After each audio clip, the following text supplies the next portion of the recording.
A madrugada estava silenciosa na ilha de Santa Catalina quando a última testemunha viu Natalie Wood pela última vez. O vento estava forte, o mar estava inquieto, e um dos maiores mistérios da história de Hollywood estava prestes a acontecer. Natalie Wood, uma das maiores estrelas da década de 70 e 80, havia passado o dia navegando a bordo do iate Splendor. Ao lado dela estavam seu marido, Robert Wagner, seu colega de elenco, Christopher Walken, e o capitão do barco, Dennis Davern. Parecia apenas um fim de semana comum entre amigos, mas naquela noite, algo mudou no olhar de todos que estavam ali. E horas depois, o corpo de Natalie seria encontrado boiando no oceano. O que aconteceu naquele intervalo, ninguém sabe ao certo, mas todos que estavam no barco contam versões diferentes. E é aí que o mistério começa. O capitão lembra que o clima no Splendor estava tenso desde o início. Um jantar silencioso, olhares que se cruzavam, conversas cortadas, até que, segundo ele, Robert Wagner começou a discutir com Natalie. A discussão cresceu, a tensão tomou o barco, e o capitão garante, ele ouviu algo cair ou ser empurrado. Mas a versão oficial dizia outra coisa. Segundo o relatório da época, Natalie teria saído sozinha para verificar algo no deck, escorregado, e simplesmente caído no mar. Só que havia um detalhe impossível de ignorar. Natalie Wood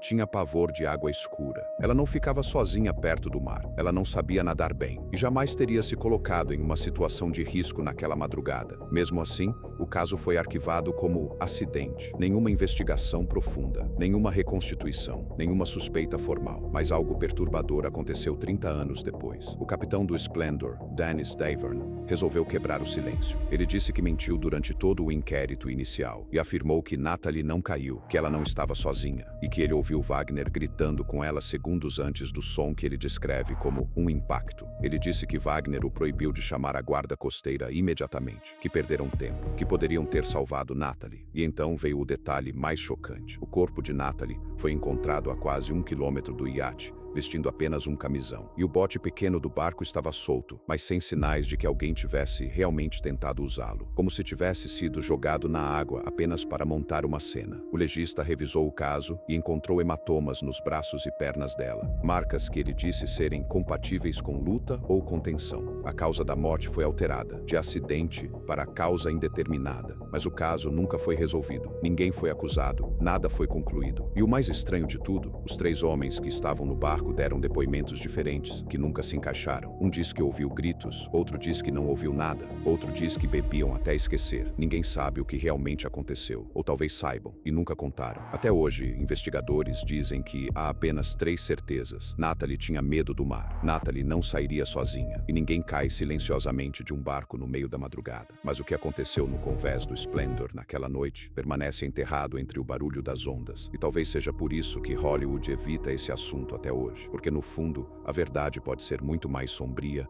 do que qualquer filme que Natalie já fez.